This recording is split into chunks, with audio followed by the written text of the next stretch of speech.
Welcome back to Real-ationship Goals, a podcast all about exploring the realities and complexities of healthy relationships. Real-ationship Goals is a project of the Prevention and Education team at the Advocacy Center for Crime Victims and Children in Waco, Texas. If you or someone you know has experienced sexual violence or harassment and is seeking support services or needs more information, links to resources and our hotline number can be found in the description. The views expressed in this podcast are those of the hosts and guests and do not necessarily reflect those of their organizations or affiliates.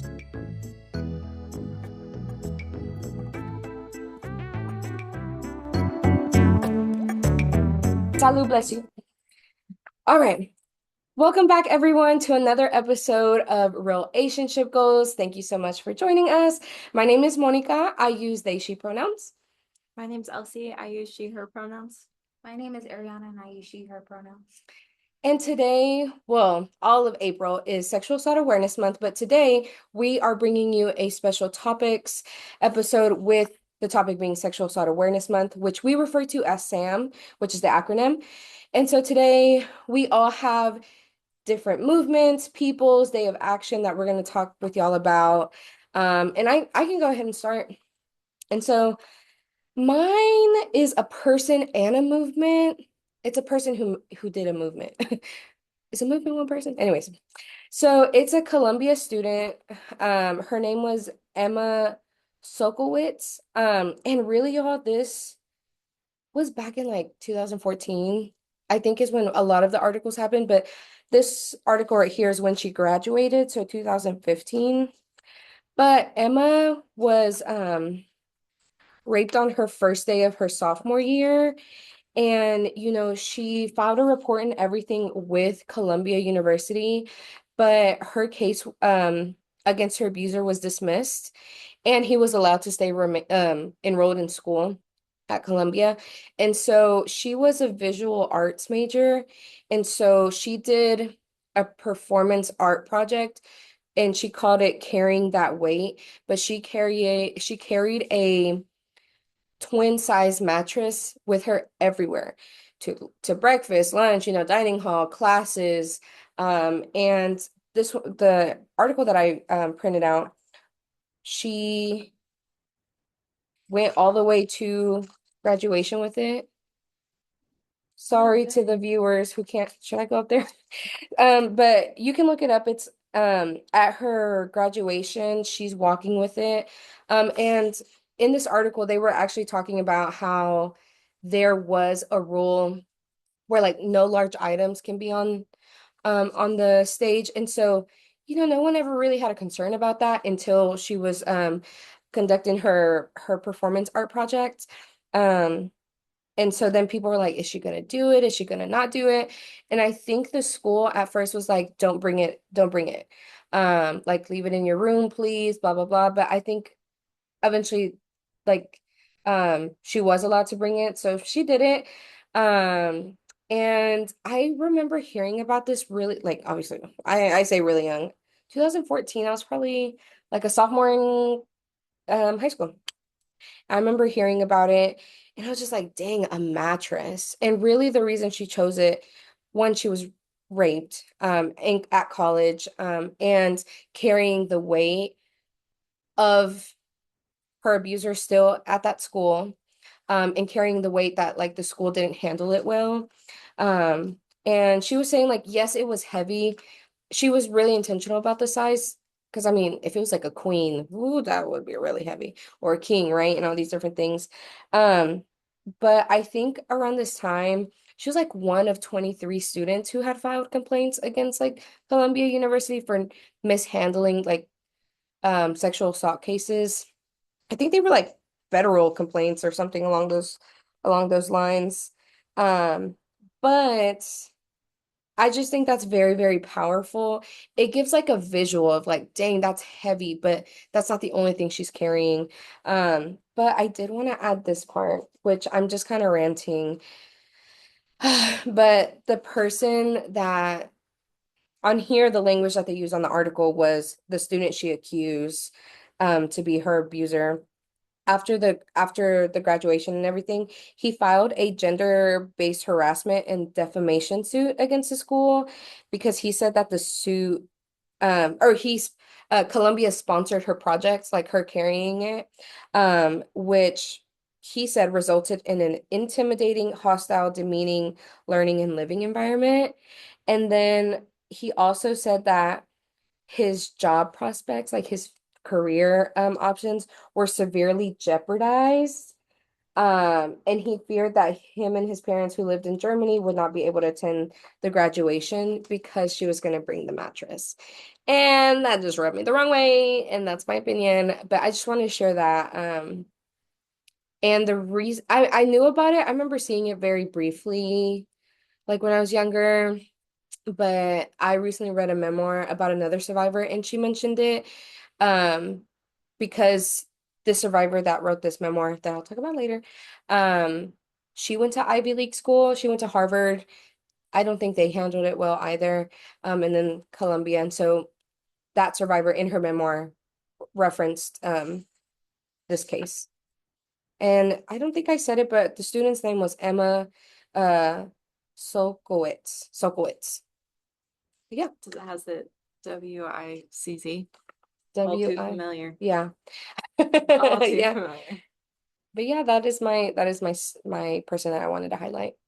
It shows symbolism of the fight, even with Sexual Assault Awareness Month. It's advocates, activists going, fighting, and advocating in different ways of like, this should not be swept under the rug at all, at any point. Right. And with her bringing that mattress to her ceremony, shows her own way of contributing to that, of like, no, this is important to Mhm. me.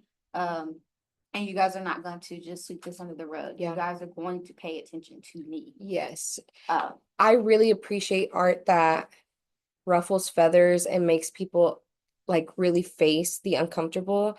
And this article was when she graduated, so 2015.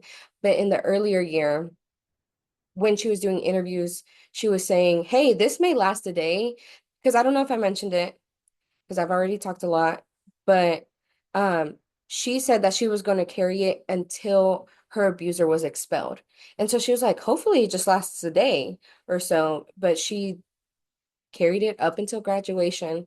And so that's also dedication, because that whole mattress. happened sophomore year, so that's 2 years. Yeah. 2 years. Yeah. So yeah. Oh, I was gonna say before, yeah, I was gonna say that your thing about like art that makes people uncomfortable, that's also Baylor hosts like the What Was I Wearing? And I love looking at that's terrible. That sounds terrible, but like I do really enjoy looking at that and reading all of the stories. It's really impactful because there's a lot of misconceptions about just sexual assault. It could be like, it has to do with what they wear. It really doesn't. It could be like, oh, they were in the alley. No, they weren't. Oh, it was a stranger. What they say. Yeah. Yeah. It's like there's a lot of misconceptions, and I think I've always missed it. Like I've never been able to go to that, and I always want to. And I've seen like pictures of it, and it'll be like pajamas. Mhm. It'll be like a a little onesie swimsuit when they were younger and things like that. Um, sorry, that just got real like that's so heavy. Accident. Yeah, and it's heavy, and but that's what the art is supposed to do. And There's they one where also there's a wedding dress. yeah. Oh, I've never seen that one. And Ugh. the kind of giving Baylor props for this one, but like they put it in the most like walkable space. Like it is right next to Fountain Mall. Like if you want lunch, you have to walk right by it. If you like have to get to one side of campus to the other, you have to walk right by it. So like there's really like everybody sees it, which Yeah. I think is really cool. And like I said, I just really love art like that. It makes me really emotional. Not just like that, but it really opens a lot of people's eyes. Discomfort gets us out of our box. And that could be like something as simple as like I don't like going to the store by myself, but then it could also be as something as serious as we're looking at people's what they were wearing when they were assaulted, or like these people on Columbia University of like, we're watching a student carry this mattress all over campus. She has it in class, she has it outside, and now she's carrying it in graduation. And like in this picture, just to give you like, I guess, listeners, in graduation, she had three other people helping her carry it. So it's like a four people job. And there was this one person, because I've seen it like she was holding it over her head or she would hold it on the side, but obviously it's way too big Yeah. for one person, even if it's just a twin size mattress, like that's still very heavy. So but yeah, I was like, I wonder where she is now. But Elsie, go ahead. Dang. Okay, well, before we start talking about other things, Ariana set me up very well with uh not being able advocates and not being able to sweep things under the rug. So here are your opportunities to be an advocate. So on the first Tuesday of every April is the day of action for Sexual Assault Awareness Month. The day of action is basically just like an opportunity to start the month with like a visible and like coordinated attempt to like raise awareness. So April, these are all going to be dates for this year, 2025. So the first one is going to be April 1st, which was the day of action, and excuse me, wear teal to signify that you're safe for survivors to talk to and that you also support survivors. And then after that, I just had like some other little key dates. April 6th through the 12th is National Crime Victims' Rights Week and International Anti-Street Harassment Week. April 7th through the 13th is National Public Health Week. The Sexual Assault Awareness Month Day of Giving is April 23rd. So pick your favorite place and Donate. Let them know what's up. And then April 28th through May 2nd is National Youth Violence Prevention Week. And on the last Wednesday of every April, which this year it's April 30th, is Denim Day, which combats like victim blaming and also helps spread awareness. But basically you just wear denim of any sort. If you can do denim on denim, if you have a denim hat, that'd be cool too. I didn't mean to say it like that, but I totally did. That's my song. But so Denim Day was started after a rape case where the victim was blamed because of the jeans that she was wearing. And so that case ended up being ruled in favor of the perpetrator, but then was Appealed? switched. Yes, it was switched, and It was switched in 2008. What's the word for it? We're like Indicted? Convicted? he was convicted of it, but then they went back and he was like excused of all the charges because of the jeans she was wearing. And then I made a post about that recently, and I didn't know about it because really like outside of this realm of work, I don't think it's that known of like Denim Day, or even not just this realm of work, but like even just survivors, like outside of that community, maybe people don't know.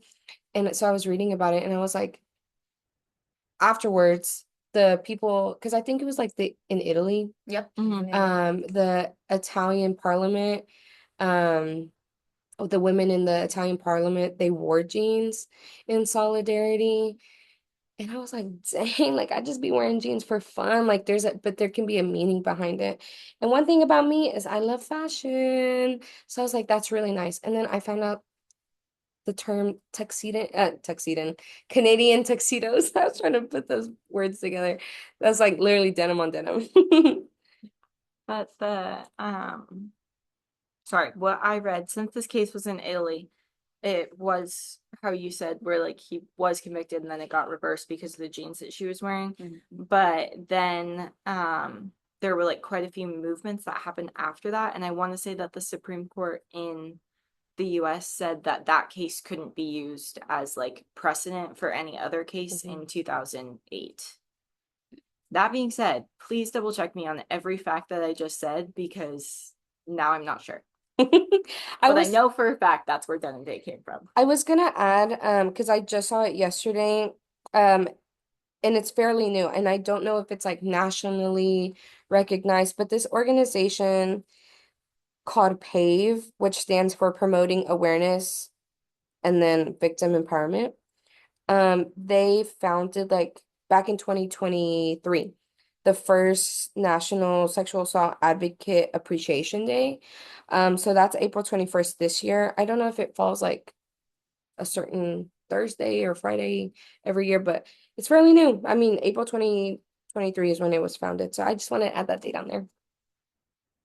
Speaking to your spiel on days of action, I just wanted to point out is like that's important to know because of how survivors receive so much backlash when it comes to either speaking about their incident or not speaking about their incident, not being believed, or just not having that support afterwards.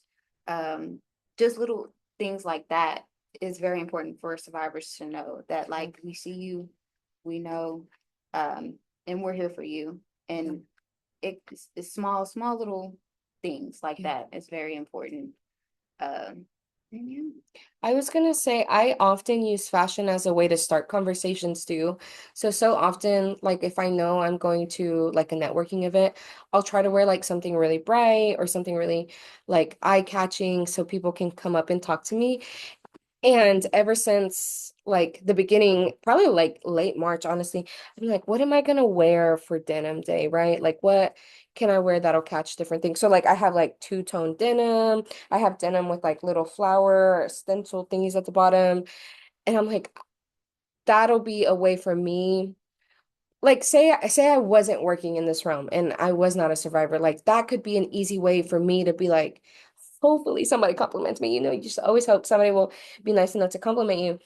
But to be like, thanks, like I'm wearing it for denim day. And they're like, what is denim day?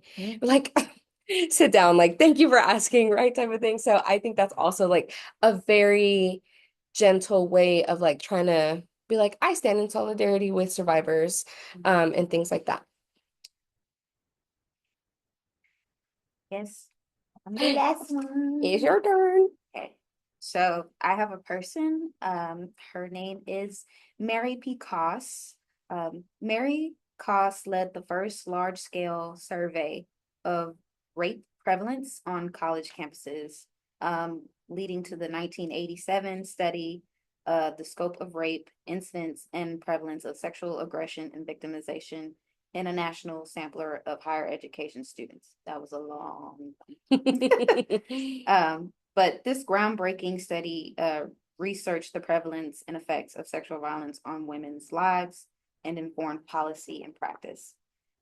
So a renowned psychologist, she also produced comprehensive research on the psychological consequences of sexual violence, informing early efforts to support victims and survivors, which speaks to her prominent role as the principal investigator of the Restore program, which was like the first restorative justice program for sex crimes among adults that were quantitatively evaluated. Man, restorative justice in this realm of work is very, very different. I feel like I hear it a lot, but I've been learning a lot about it. And that stuff is very, very tough because it's like different, it's like a different way of justice. You know what I'm saying? Like maybe a survivor doesn't want the perpetrator to go to jail. Maybe they actually want to sit down and have a conversation with them. And I'm like, dang, that is like a different way of thinking, like from the mainstream of like everyone go to jail. And it's actually been done. In SAC, the conference that we go to, there was a session of the person that was sexually assaulted, and she used a restorative justice program to sit down with her perpetrator and actually work through that. And that just speaks to like justice is not cookie cutter. Like the best thing to do is always listen to the survivor. What were you gonna say? I recently learned too that victim statements are a thing in court. And that is basically just like the victim and the victim's family can address the perpetrator and say all the things that they need to say. Yeah, those always make me emotional. Yeah. But yes, that is what we have today. We also have a relationship goal, which I will pass back to Ariana. I'm like, can you see my I need to notes? look at the paper. That's what I have. So yes, our relationship goal for this episode is It's okay. reflect on how to support survivors in your life. Whether we know it or not, Monica said this before we started recording. We have someone that we may not know is a survivor of any kind of violence or sexual violence, that maybe have not come out yet or have told their story. But just reflecting on making sure that you're listening to that person and supporting them in the way that feels best for them. Yeah. Something that I think about a lot is our medical advisor here at the Advocacy Center, Dr. Sue Battle. She said it yesterday at court, and I might be getting the language wrong, but she said like the average age, or like the most common age where like women specifically outcry and realize that something happened was 50 years old. And I was like, dang, because it happened maybe when they were young, but it took them that long to maybe like understand maybe something that happened was like wrong, or maybe come to terms with it. Or sometimes our brain blocks memories out to protect us. So there's that too. So again, emphasis on, you probably know a survivor, whether they call themselves that, whether they've shared that with you, whatever part of the journey that they're on. Both really male, female, non-binary folks, like there's a survivor in your life, and you should not have to know that they identify that way, or who is a survivor, in order for you to just like stand in solidarity with them. And my recommendation today is highlighting a survivor. Her name is Amanda Nguyen. I came across her on social media some years ago, and it was really around the advocacy and activism she was doing around survivor like rights, because she herself is a survivor. She was assaulted on Harvard University campus. She wanted to like work at NASA and all these things, but she was battling a bunch of stuff with her rape kit and like saving it and preserving it to give her time to figure out if she wants to report and all this other stuff. So my recommendation is not only to look in just to her, and all that she does, but she has a book that I just recently read. It's called Saving 5, a Memoir of Hope, and it really mainly talks about her working to like save her rape kit while also trying to keep her dream of like working in NASA, in some way, shape, or form, while also advocating. It's like a lot, but also tying in like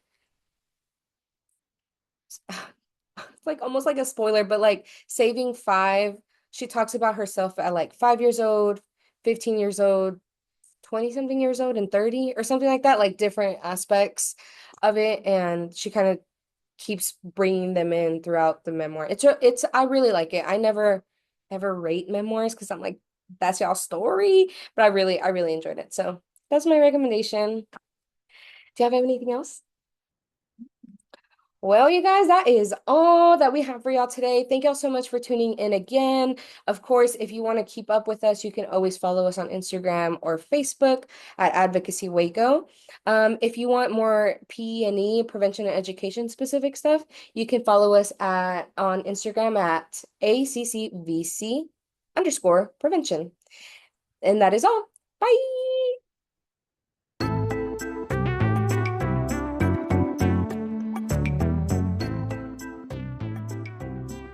Thanks so much for tuning in to Real-ationship Goals. This episode was produced by the Prevention and Education Department of the Advocacy Center for Crime Victims and Children in Waco, Texas. Interested in more content from P&E or the Advocacy Center? You can follow us on Instagram at ACCVC_prevention or on Instagram and Facebook at Advocacy Waco. Be sure to like this episode and follow us wherever you get your podcasts. See you next time. Bye.